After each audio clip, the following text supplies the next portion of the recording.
Be me Finn, 28, writing software for a living. Days run on a simple script. Push code, lift weights, unwind with a small, familiar circle. Nothing chaotic, nothing lonely, just steady. I'm not the type to work a room, but I'm fine where I am. Roughly a year back, I get introduced to Nora through a shared friend. She's 26, works at a nonprofit focused on helping people who actually need it. First meeting hits way harder than expected. Sharp mind, confident, speaks with purpose instead of buzzwords. We end up talking way past polite conversation territory. She carried this intensity that pulled you in without trying. Everything about her felt sincere, like she actually believed in improving things instead of just complaining about them. That honesty hooked me. It stood out against the usual background noise of apathy. We started dating, and the first couple of months were amazing. The kind of relationship you see in movies and assume is fake. We were super compatible, had great chemistry, and were always exploring new things together. She introduced me to new music, new food, new ways of thinking about things. Her perspective was heavily influenced by modern feminist theory. At first, I found it interesting. It wasn't something I'd spent a lot of time thinking about, and I'm always open to new ideas. She would point out tropes in movies or themes in songs, and I'd be like, I never saw it that way. It felt like an intellectual exercise, a cool quirk of her personality. I considered myself a decent, respectful guy. I believed in equality, treated everyone the same. So I figured we were on the same page, just using different vocabularies. The first signs that something was off were subtle. So subtle I barely even registered them as signs. It was more like a shift in the atmosphere, a change in temperature you can't quite explain. We'd be having a great day, laughing and joking around. Then I'd say something innocuous. Something I've said 1,000 times in my life without a second thought. For instance, we were in a hardware store getting stuff for the apartment. I held up 2 different drills and said, "I think this one has more horsepower. It feels more robust." Her smile vanished, just completely gone. The rest of the trip, she was quiet and distant. Later that evening, I asked her what was wrong. She explained that my language was problematic, that using words like horsepower and associating robustness with a tool was feeding into a narrative of toxic masculinity. She said it was a subconscious way men assert dominance over their environment. I was baffled. It was a drill, but I wanted to keep the peace. I wanted her to be happy. So I said, "Okay, I see your point. I'll be more mindful." And like a switch was flipped, she was warm and affectionate again. She kissed me and said she was proud of me for being willing to learn and grow. That night, she was incredibly passionate. I didn't connect the dots then. I just thought we'd navigated our first weird disagreement. This pattern started to repeat, becoming more frequent and more obvious. Let's call it the approval system. My level of correct thinking directly determined the level of affection I received.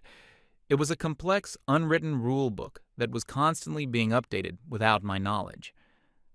One evening, we were watching a classic action movie from my childhood. I made a comment about how cool the main hero was. Mistake. That triggered a 45-minute lecture on how the hero represented a savior complex, and his stoicism was a textbook example of emotional stunting glorified by the patriarchy. I tried to argue, just for the sake of discussion. I said, or maybe he's just a quiet guy who's good at his job. The temperature in the room dropped to freezing. She didn't speak to me for the rest of the movie. When we went to bed, she lay perfectly still on her side of the bed, a rigid wall of disapproval. I knew I wouldn't be getting so much as a hug. A few days later, we were talking about our jobs. I listened intently while she described a difficult situation with her boss. I validated her feelings, told her she was right to be frustrated, and used some of the terms she taught me. I mentioned that her boss's behavior sounded like mansplaining. Her eyes lit up. She told me how much it meant that I was finally starting to get it. That night, she couldn't keep her hands off me. I was the perfect, enlightened boyfriend. I had passed the test and was being rewarded for it. It became a constant draining calculus. Before I spoke, I had to run my words through a mental filter. Will this be interpreted as toxic? Does this support a harmful stereotype? Is this the correct opinion to have? It was exhausting. Our relationship stopped feeling like a partnership and started feeling like a probationary period for a job I wasn't sure I wanted. My friends started to notice a change in me. One of my oldest buddies, a guy I've known since we were kids, pulled me aside one day. We were working on his car, something we used to do all the time. He asked me why I'd been so quiet lately. I tried to brush it off, saying I was just tired from work. He didn't buy it. He said, "Dude, you're walking on eggshells. I've never seen you like this." I couldn't really explain it to him. How do you tell your friend that your girlfriend is withholding affection because you use the wrong adjective to describe a power tool? It sounded insane when I thought about it. So I just said we were going through some stuff. The control wasn't just about big social issues. It seeped into every corner of our life. Household chores were a minefield. I'd do the dishes, and she'd explain that the way I stacked them was inefficient and a product of men never being taught domestic labor optimization. I'd cook dinner, and she'd critique the meal as being too meat-centric, which she tied to male aggression and environmental disregard. There was no winning. My efforts weren't seen as contributions to our shared life. They were seen as opportunities for her to instruct me, to correct my ingrained masculine flaws. And every correction, every lecture, was followed by a period of coldness if I didn't accept it with sufficient gratitude and humility. The intimacy in our relationship was no longer a spontaneous expression of love and desire. It was a currency. It was a reward. It was a tool for a behavior modification. If I was a good boy and parroted her opinions back to her, I was rewarded. If I was a bad boy and expressed an independent thought, the reward was withdrawn. There was a part of me that knew this was wrong, deeply wrong, but there was another part that kept trying to justify it. I'd tell myself that she was just passionate, that her intentions were good, even if her methods were flawed. I'd remind myself of the amazing person I met in the beginning and hope that she was still in there somewhere. I was in love with the memory of a person, not the one who was treating our bedroom like a courtroom where she was the judge and jury. The slow erosion of my own personality was the worst part. I found myself staying silent in conversations, both with her and with my friends. It was just easier not to have an opinion. An opinion could be wrong. Silence was safe. I stopped suggesting movies or restaurants because my choices were always dissected and found wanting. My world became smaller, tailored to avoid her disapproval. And I let it happen, because the alternative was constant conflict and the cold, lonely nights that followed. I felt like a frog in a pot of slowly boiling water. I didn't notice the danger until I was already cooked. One time, her parents came to visit for a weekend. I was on my absolute best behavior. I was agreeable. I used all the right terminology. I praised Nora's work constantly. I was the model progressive boyfriend. It was a flawless performance. Her parents loved me. And for that whole weekend, Nora was the woman I first fell for. She was warm, loving, and proud to be with me. The affection was constant. The moment her parents' car pulled out of the driveway, it was like the curtain fell. I made an offhand comment about being exhausted from playing the part. Wrong choice of words. She took it as me being fake to her parents, then my support for her was just an act. Her face hardened. So that's all it was? A performance? The warmth of the entire weekend evaporated in an instant. I tried to backtrack, to explain that I just meant it was tiring to be on for 48 hours straight for anyone's parents. But the damage was done. I had revealed that my compliance wasn't genuine, heartfelt change, but a strategy for survival. That night, the frost in the room was thicker than ever. I remember lying in bed, staring at the ceiling, and feeling a profound sense of hopelessness. It didn't matter what I did. I would never get it right. The goalposts were always moving. The game was rigged, and I was the only one playing who didn't know the rules. But I still didn't leave. The thought of starting over, of dating again, was even more exhausting. And despite everything, there were still moments, fleeting glimpses of the old Nora that gave me a sliver of hope, a shared laugh over something stupid, a moment of genuine connection. Those moments were just enough to keep me hooked. They were the crumbs she dropped to keep me following the trail. Looking back, it's so clear. Her entire worldview was built around power dynamics. She saw patriarchy and systemic oppression everywhere. And instead of creating a relationship that was an escape from that, a partnership based on trust and equality, she replicated the dynamic in our own home. Only in her version, she was the one with the power. She wasn't trying to achieve equality. She was trying to achieve victory. She didn't want a partner. She wanted a convert, an ally who would follow her lead without question. And intimacy was her primary tool of enforcement, her leverage. It was the most effective weapon she had, and she used it with surgical precision. I was so focused on trying to understand her ideology that I failed to see the simple, ugly truth. I was being manipulated.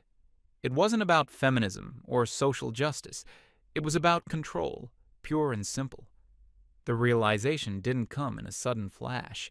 It was a slow, creeping dawn, a collection of 100 small moments, 1,000 tiny cuts. Each cold shoulder, each transactional reward, each sigh of disappointment added another layer to the truth I was too scared to face. I felt weak and stupid for letting it get to that point. My self-esteem was at an all-time low. I started to believe what she was implicitly telling me, that I was flawed, that my instincts were wrong, that I needed her guidance to be a good person. It was a very lonely place to be. I felt completely isolated, trapped in a reality that only she and I understood. The breaking point wasn't a big, dramatic fight. It wasn't a shouting match or a thrown plate. It was a quiet Tuesday evening.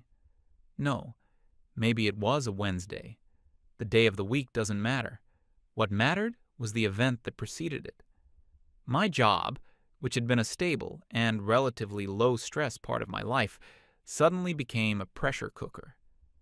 There was a major project I had been leading for the better part of a year. It involved coordinating with multiple teams, including an external contractor we had hired. A few days before the final delivery, we discovered a catastrophic error in the code provided by the contractor. It wasn't a small bug. It was a fundamental flaw in the architecture that threatened the entire project. Months of work were about to go down the drain. And because I was the project lead, the responsibility fell squarely on my shoulders. My boss, a reasonable but demanding guy, was not happy. He made it very clear that if we couldn't find a solution, there would be serious consequences, not just for the company, but for my career there. The stress was immense. It was the kind of pressure that sits in your chest and makes it hard to breathe. For 2 straight days, I barely slept. My team and I were working around the clock, fueled by coffee and adrenaline, trying to salvage the situation. We were in full crisis mode. I was mentally and emotionally drained. All I wanted was to go home and find some comfort, some sanctuary from the storm. I wanted my partner. I needed my partner. That evening, I walked into our apartment, feeling like a ghost. I dropped my keys on the counter and just stood there for a moment, the weight of the world on my shoulders. Nora was in the living room, reading a book. She looked up and could immediately see that something was wrong. I didn't have the energy to filter my words or prepare a correct narrative. I just sat down on the couch, put my head in my hands, and told her everything. I told her about the contractor's mistake, the pressure from my boss, the looming deadline. I told her that I was scared of failing, of letting my team down, of the potential damage to my career. I wasn't looking for a solution. I wasn't looking for advice. I was just looking for a hug. For a simple human. That sounds awful. I'm so sorry you're going through this. I was looking for support.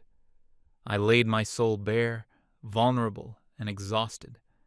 I looked up at her, waiting for that connection, that moment of empathy.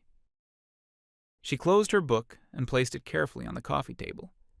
She had a thoughtful, almost clinical expression on her face. She was quiet for a long moment, and then she spoke. Her words weren't a comfort. They were an analysis. She started by explaining that my stress, while subjectively real to me, was a direct result of a hyper-competitive, male-dominated tech industry.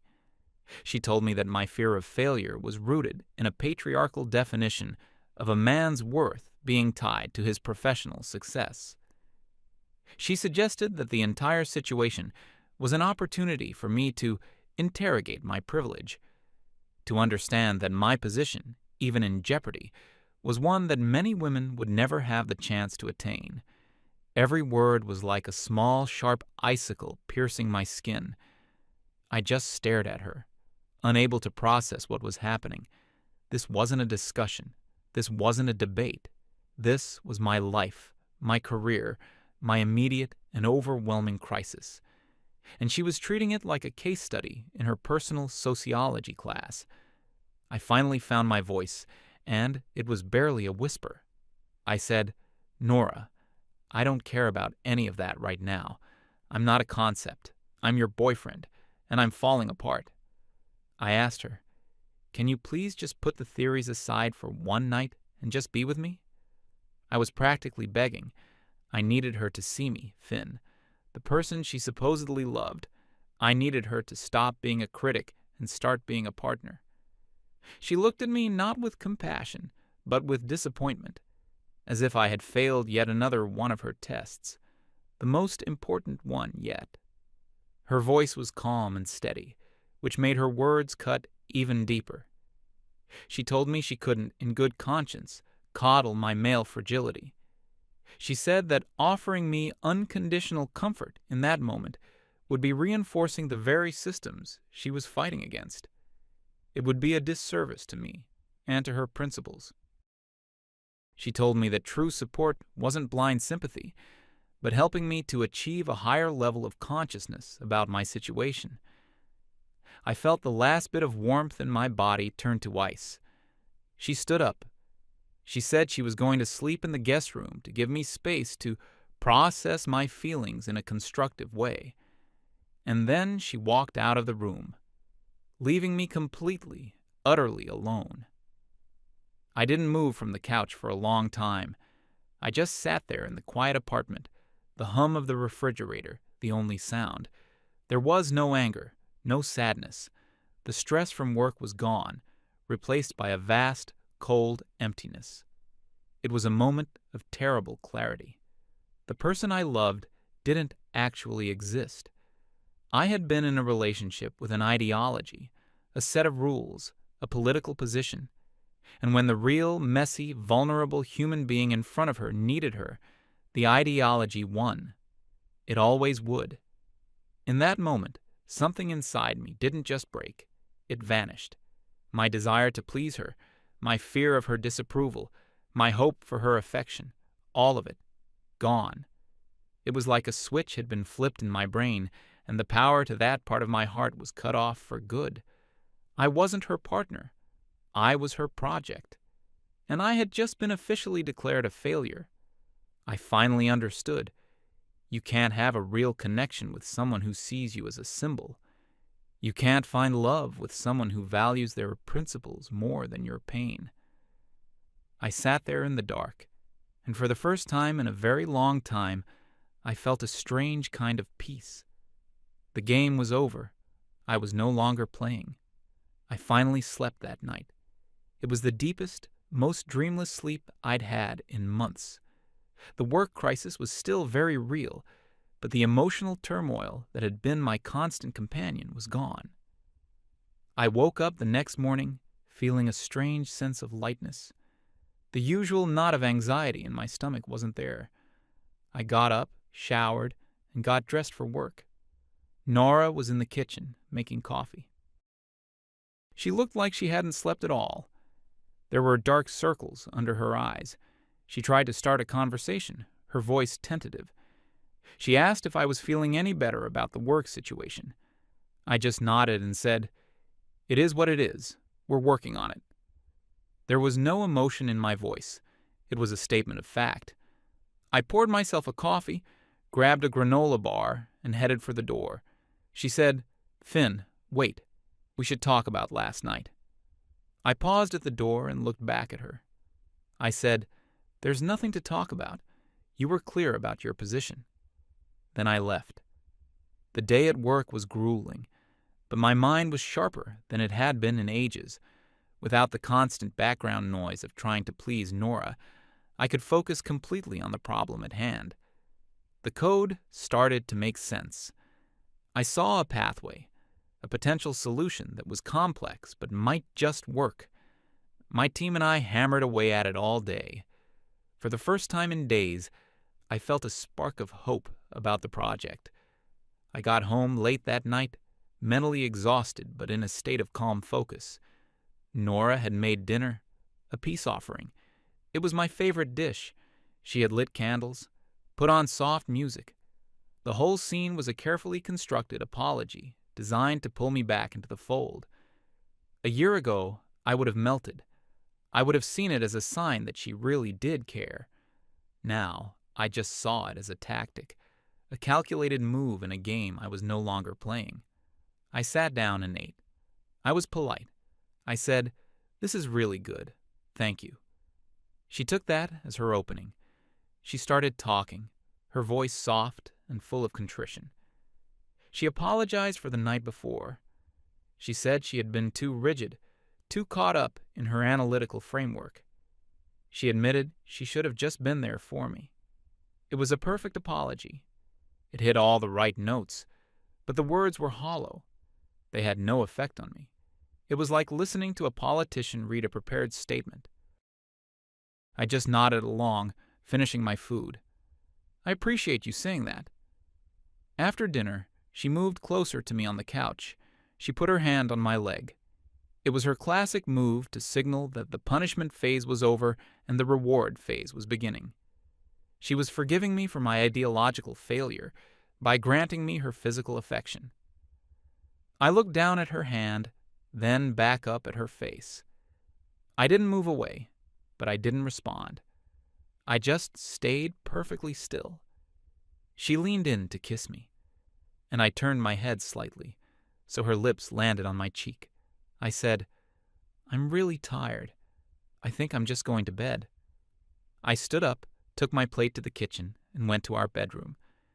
The confusion on her face was profound. It was a look I'd never seen before, a mixture of shock and disbelief.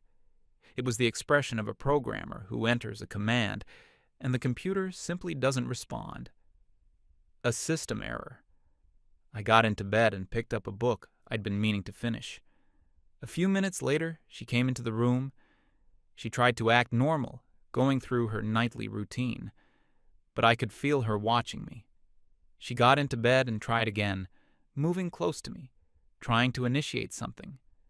I gently moved her arm away. "Nora, I'm not in the mood. I just want to sleep." My voice was quiet, but it was firm.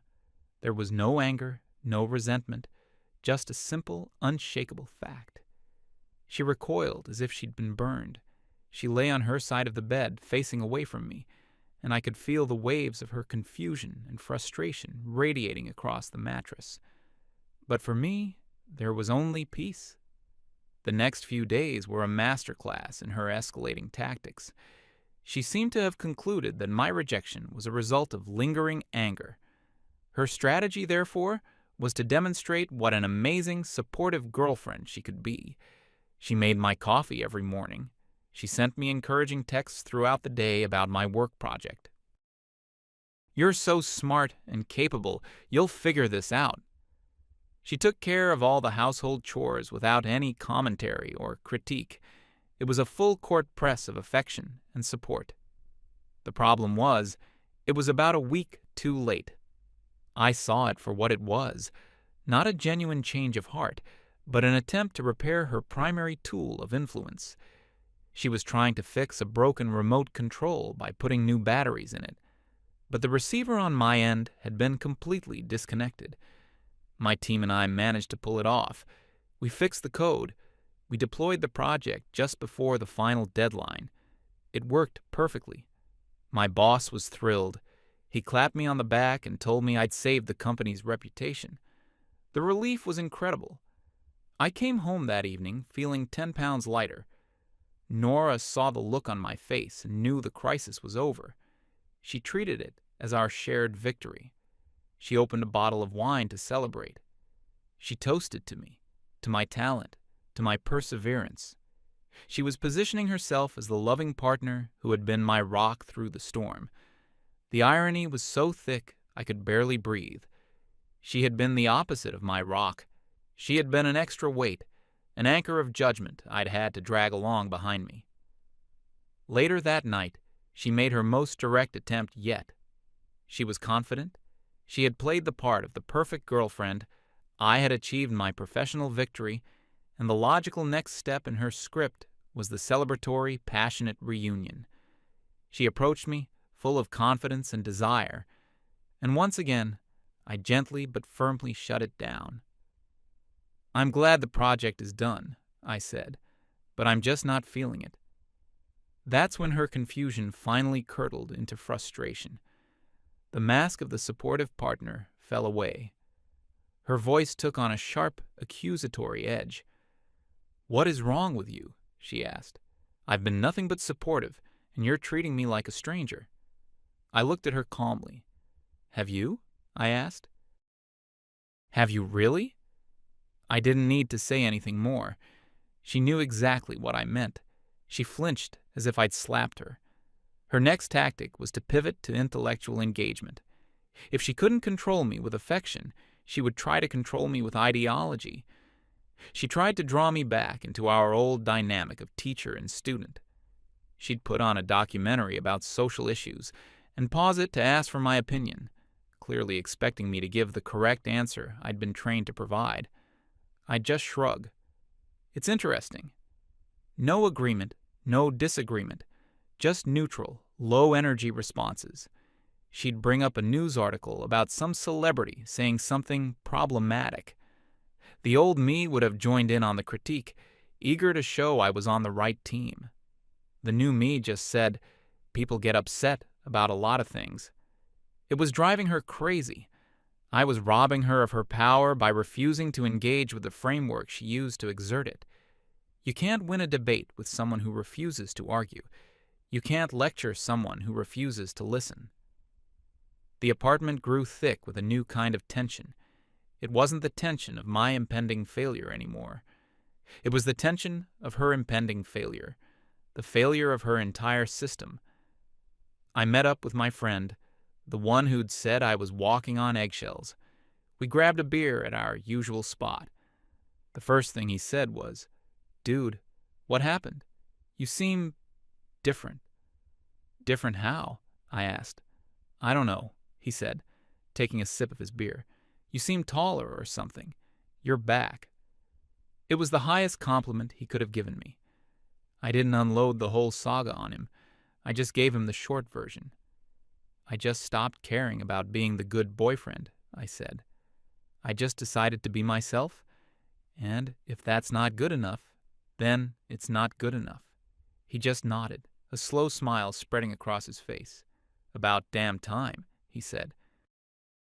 That conversation was more validating than 1,000 of Nora's conditional rewards had ever been. It was real. It was simple. It was the support of a friend who saw me as a person, not a project.